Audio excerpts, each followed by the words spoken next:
Tonight, in this edition of the 6 p.m. primetime newscast on Equinoxe television, white flames visit Peka Kato's neighborhood here in the economic capital Douala, precisely the market, reducing at least 10 shops to ashes. So we take a look at the impact of the inferno which took place a few hours ago in this newscast. We see how businesses, schools and the state are affected by the Anglophone crisis. David Maimo will be telling us more from Limbe. Plus, Communication Minister Issa Shoma Bakari has said that all is well at the Japoma Stadium here in the economic capital Douala, whereas the contractors in charge of the project have admitted their inability to meet the December 2018 deadline. The AFCON project would only be due by March 2019. Those are headlines. Stay with us. We shall be right back.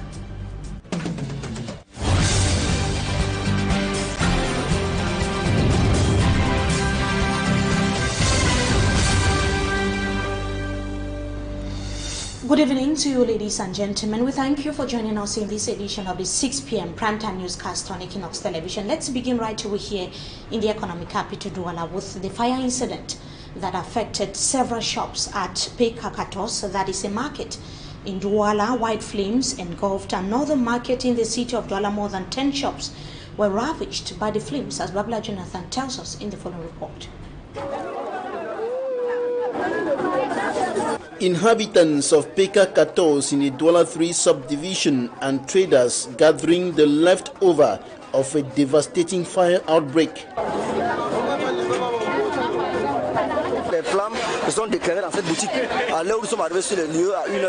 Witnesses say the flames started in one of the shops in the market at about 1:30 a.m. Thursday.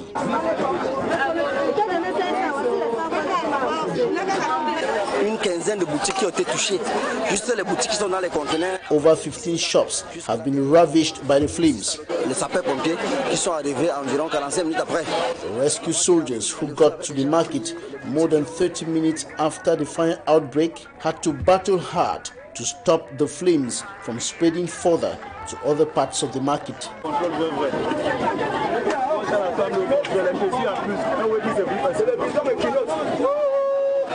Présentement, on ne peut pas savoir l'origine exacte de ces flammes. The cause of the inferno is yet to be clearly established.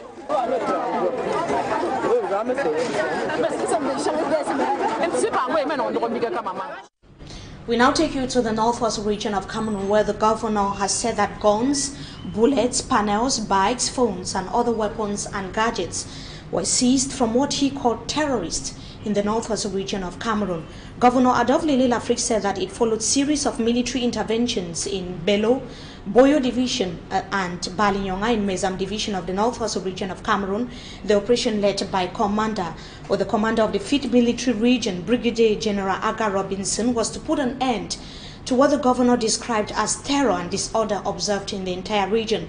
Governor Adolphe Lafrique said that the operation succeeded thanks to security forces and the collaboration of the population in those localities. He said that such operation would continue in the days ahead if those he referred to as secessionists do not drop their weapons. The governor, however, failed to mention the number of those killed during the operations, whereas reports from sources in Balinyonga and also in Bello of Mezam and Boyo divisions respectively say that several persons were shot dead or are said to be suspected gunmen. Let's now have an excerpt of the governor of the northwest region of Cameroon. Adolphe Lafrique was speaking to Mo Stella today. To secure the region and prevent terrorists to continue harassing the population, looting, burning, killing, torturing peaceful citizens. In his last address to the nation, the head of state instructed those young fellows that has been misguided to drop their guns and come back to the normal life. The process of welcoming them is ongoing. But those that will continue to challenge the state, our security, and foremost the population, are going to be treated accordingly. I will therefore to seize the opportunity that is given to me today to congratulate the head of our forces here present, the staff, the soldiers, and also the population, because they couldn't have succeeded in doing what we are observing today without the collaboration of the population. The governor of the Northwest region of Cameroon, they're talking about the military operations in Baliyonga and also in Bello, Mezam Division and Boyo divisions, respectively, of the Northwest region of Cameroon. And according to reports from sources on the ground, enormous material damage was recorded and several houses purportedly set ablaze by security forces. Equinoxe television is yet to independently verify the veracity of that information, but we have reports from the ground as well that most of those localities have simply been deserted. Now, the consequences of the Anglophone crisis are unbearable to business persons, school proprietors, the administration, and the population. It escalated 2 years ago, and the population is worried about how they would continue to survive, as an end to the crisis is still far-fetched. According to observers in Limbe, southwest region of Cameroon, traders say that customers are few and the impact on the national treasury is enormous. Davison Maimu has that story. The Anglophone crisis continues to deteriorate despite calls from different quarters for a frank and inclusive dialogue, not just to solve the problem, but most importantly, to put an end to the hardship faced by the people of the northwest and southwest regions of Cameroon.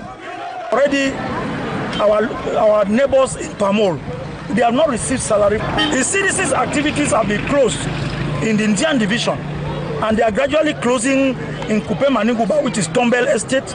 They are gradually closing since they shot the woman in Malende. Work is not going on there. No, there is no business. There's no business. As you can see, cases are very scanty. It's really strong. You didn't bring money for market, so you need to sit where buy them. Money finish. Market where they sell and customer, they need the fair can buy them. So market really strong. When there are few children and not all of them are paying the schools, you cannot tell teachers that we'll pay them salaries when there's no money. When there's money, we'll pay them, because the source, which is the school fees, is not there. And so if it's not there, we just simply beg them that we'll pay them a fraction only, hoping that good days will come if the crisis go off. If the crisis are off, we know that the parents will send the children back to school. The town don't be loose, because if you play for chop only fish, you know they play for chop put Jaffa credit, you know the same. There is no gainsaying that the Anglophone crisis have had an adverse effect, not just to the economy of the two regions affected, but the entire nation as a whole. Taxation and customary revenue equally witness a drop. All this because the crisis has greatly affected the economy of the two regions. Given the hard socio-economic situation of our region, the revenue collection stations, the revenue collection services are doing a marvelous job, even though they are faced with a meltdown. Stephen N. Orok, Senior Inspector of Treasury, notwithstanding the economic quagmire that we are going through, because for quite some time now, revenue that is supposed to come from some of the regions have been reduced, the quantity, which implies that efforts have to be made to encourage, improve on the recovery situation. During the last council session on the administrative management and stores account, 75% of councils in the northwest and southwest regions admitted that forecast budget could not be attained due to the ongoing crisis. When it goes down in Limbe, there's no taxi that goes to Limbe or comes to it now. So it brings goes slow when we collect for collection of revenue. And some civil society actors hold that demilitarizing the northwest and the southwest regions of Cameroon and ceasefire could put an end to the crisis. These, amongst other proposals, were taken to foreign parliaments by Barrister Akbobala, as Derek Jato tells us in the following report. Critics say the poor management of the Anglophone crisis has made Cameroon to lose her position as an island of peace in Central African sub-region. I think that we have gotten to the stage in this country where we must be honest to ourselves. Stories of people killed, some displaced are reported on daily basis in the northwest and southwest regions of Cameroon. Today, observers say it is now an armed conflict. The Ambazonian Defense Forces on the one hand, the military forces on the other, and the helpless population caught in the middle. The head of state needs to address this situation, and to do so he needs to return the troops to the barracks. Their presence among the people is overbearing and is scaring the people. Nobody has confidence in them again. The troops need to actually return to the barracks. And once that is done, I also need to launch an appeal to our colleagues, our friends, our people, our phones, to stop killing themselves. Drop these weapons. Let's sit down on a round table. And the world leaders looking Cameroon in her troubled waters are worried. They want to have an insight of what is really happening in Anglophone Cameroon. Reason why Barrister Agbobala, who is living the situation on the ground, has been crisscrossing continent on the invitation of presidents, parliament, international bodies, among others. They want to know in details that crisis which has claimed over 4,000 lives, more than 500,000 people displaced, and over 1,000 people in prison, with hundreds of villages burned down in the northwest and southwest regions. Most of them did not really know the gravity of the situation. I'll tell you, when I addressed the subcommittee of international human rights to the parliament, I met a couple of parliamentarians who really told me after that they now understood the depth. I've been receiving emails and messages on Twitter from some of those who attended. Those who did not attend, they've heard that they followed up through my interview on the Canadian Broadcasting Corporation. They were very impressed. And as a result of that, they would be our advocates now. They would speak for us in some of the places that we cannot be there. They will speak for us in some places that we will not have opportunity to know some of the people. Now back in the country and Boya, Barrister Agbobala revealed that the responses were positive from these world-class leaders, as his point on referendum for the people of Southern Cameroons to decide their destiny was also embraced by them. And called them, asked them if it was possible for us to have a referendum in Cameroon for the people to decide what they really want, where they belong. It was very positive for those who I met, and whoever comes with a solution, all of us will be happy if the conflict comes to an end. It is the wish of every genuine person now in the southwest and northwest regions to see the best brains in conflict management that Cameroon usually boasts of, to come now on the table and display their know-how to end this war that is going on for 2 years now in these two regions. And newly installed members into the Cameroon Bar Association have been challenged to serve the society with objectivity. The president of the Boya Court of Appeal, Justice Betty Luma, was speaking during their swearing-in ceremony which took place yesterday. Amongst the 29 new bar members is Aya Paul Abine, former Justice or Chief Justice at the Supreme Court in Cameroon. Details once more with Derek Jato. 29 in number, these lawyers take their oath of office that ushered them into the Cameroon Bar Association. Sworn in before Justice Betty Luma, President of the Boya Court of Appeal, who called on these lawyers to always give back to the society. And so a lawyer needs to know that everywhere that he needs to know that he is giving back to the community. Either for a fee or without a fee, you should be able to know that helping somebody who does not have a means to help himself is work that you are doing to the glory of God. And to the senior colleagues, some justices who have crossed carpet into the Cameroon Bar, Magistrate Tani Augustine Congo cautioned them in his submission. For our very senior colleagues who have crossed carpet and they have decamped to the private bar, we understand that it's a new profession they're going to embrace, and we have cautioned them in our submissions that they should change their mindset. Hitherto they were judges, they play the umpire, the ombudsman while sitting up there, but now that they are going to descend to the arena of the battle, they must change their mindset that they are no longer judges but they are counsel for their clients. And Justice Aya Paul Abine, now Barrister Aya Paul Abine, is one of them. He gave his reason for joining the Cameroon bar. We want people from now on to know that law is binding. That's what makes the law different from other disciplines. It binds, and there is an institution to enforce the binding.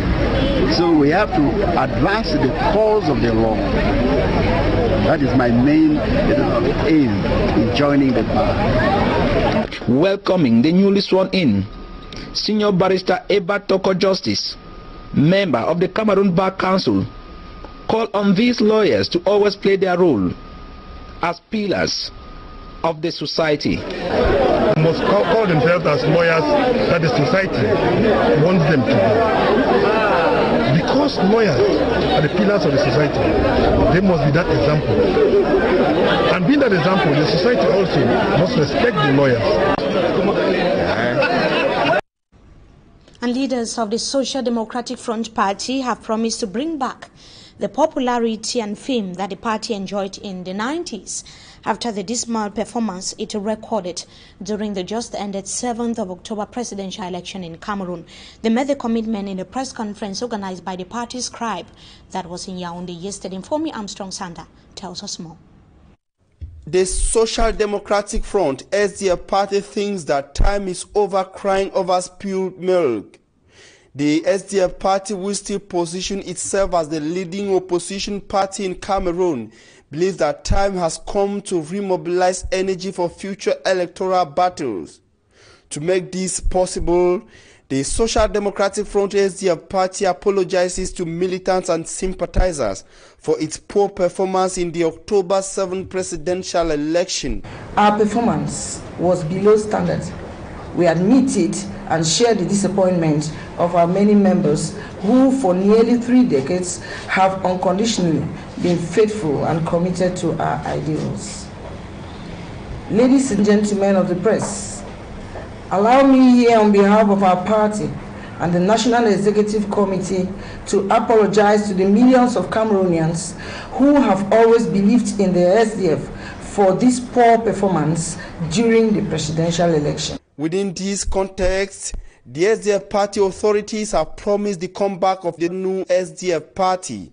They plan an imminent deployment to meet and rearm grassroots militants. We are therefore aware of the need for planned structural managerial reforms that are required within our party. We will go back to the original SDF to liberate Cameroonians. This original SDF has 3 major goals, namely, 1. Solve the Anglophone crisis. 2. Establish federalism as a new form of the state. 3. Federate the electorate to ensure political alternation at the head of the state. The Yaoundé SDF press conference also gave an opportunity to the Secretary General of the SDF party, Jean Sumelo, to debunk rumors that Honorable Jean-Michel Ninche, SDF Littoral Regional Chair, had crossed the carpet from the SDF party to another opposition political party. The less than 4% score recorded by the SDF party during the October 7, 2018 presidential election is the worst performance ever recorded by the party in a presidential election since its creation in May 1990 in Bamenda. Though a bitter pill to swallow, the Social Democratic Front SDF party officials are positive that the party will regain its popularity of the 1990s. And the government of Cameroon, through the Ministry of Arts and Culture, is now mapping plans to renovate and transform the Bimbia slave village in the southwest region of the country into a tourist site. A preparatory meeting to that effect has taken place at the Ministry of Arts and Culture with stakeholders, suggesting the ways that the slave village could be rendered attractive. The gathering was chaired by the Minister of Arts and Culture, Narcis Mwale Kombi. Details with Sumanjika Gabriel. Abandoned slave village that we have left in Bimbia, Limbe, southwest region of Cameroon, an area that brings back the ugly image of the slave trade that took place in the years gone. The Bimbia slave village attracts no tourists because of its enclaved nature. The government is now bracing up to put in the name of the Bimbia slave village among the touristic sites of Cameroon. But that action will not just be for the government alone. First, the historians.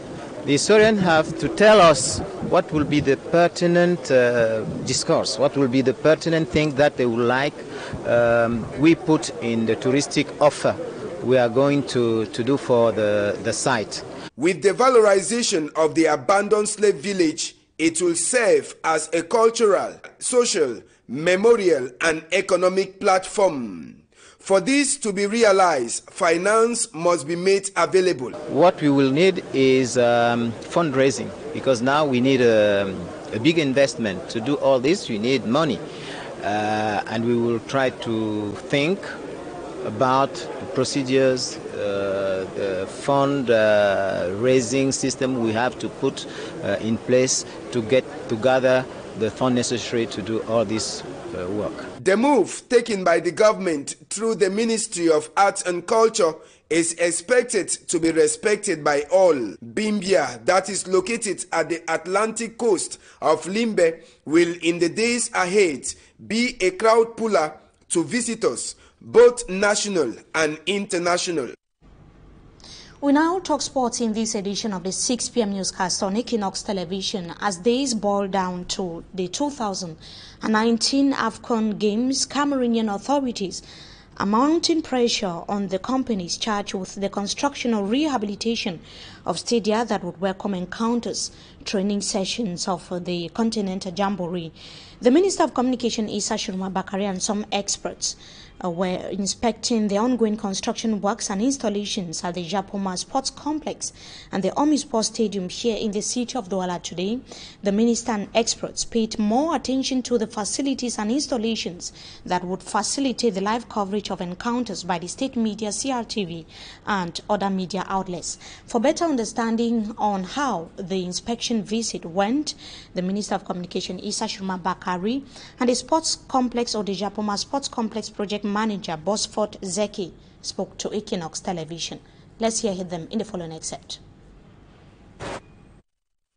I came with CRTV, Camtel, Optimum and Mincom expert. All of them are very much pleased by what they saw. A lot have been achieved, but there are few things to be undertaken and to be ready.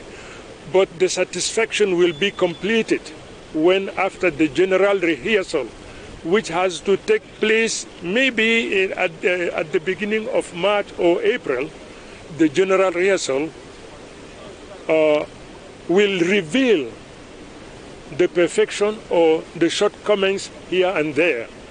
And when it is noticed, we have to address them, we have to correct them in such a way that in May, before June, everything will be set. Everything will be ready to start. We are using latest technology here according to CAF, according to FIFA, and according to international standards. This stadium is designed by the ICOM. If you go and internet check it, ICOM is the #1 in the world for the stadium design. Now we did not put some optical cables and things like that, delicate instrument. After finishing the power cables, we will put the other delicate cables later. We almost finished mechanical, electrical and plumbing works. Now we will start the playground area. We will put in a month time the grass to the playground area. We finished almost 80% of the stadium. Then the stadium will be completely ready with the training field at the end of March, latest. But according to that, what we promised to Mr. Minister, that we are trying to finish the stadium earlier than the end of March. We are going to try to do our best.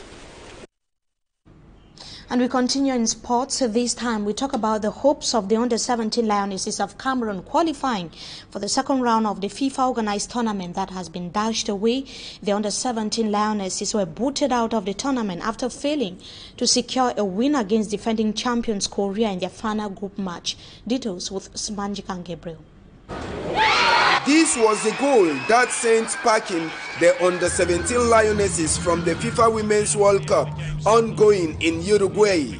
The under-17 Lionesses, who had started very strong, scoring as early at the 6th minute of the game via Kamani, had hopes of making it through for the 8 finals for the first time. Not until the defending champions Korea DPR equalized before the first half break and finished up with a victory by full time. Before the defeat against Korea DPR, the under-17 Lionesses had suffered a humiliating defeat in the hands of the United States of America, 3-0, before giving hopes to Cameroon with a surprise spanking of Germany, 1-0. She unselfishly flipped the ball off towards Khomeini. In 3 games played, the under-17 Lionesses scored 2 goals, conceded 5, finishing on the 3rd spot with 3 points. Ghana is the only African team left at the tournament. The Ghanaian under-17 squad finished top in Group A, picking all 9 points. They will be playing in the 8 finals over the weekend. Kick from Anima was flapped at by the goalkeeper. And it should be recalled that the under-17 Lionesses had a better performance in Uruguay compared to their first appearance in Jordan. That was in 2016 when they left without a single point. They're bringing us to the end of this edition of the 6 p.m. Primetime Newscast on Equinoxe Television viewers. So thank you so much for joining us. In the second part of this newscast that is going to be tomorrow, we'll certainly be talking about the Bar General Assembly, which the stakes are very, very high. That is that for this edition of the news. We thank you so much for joining us. Up next, Dizonto.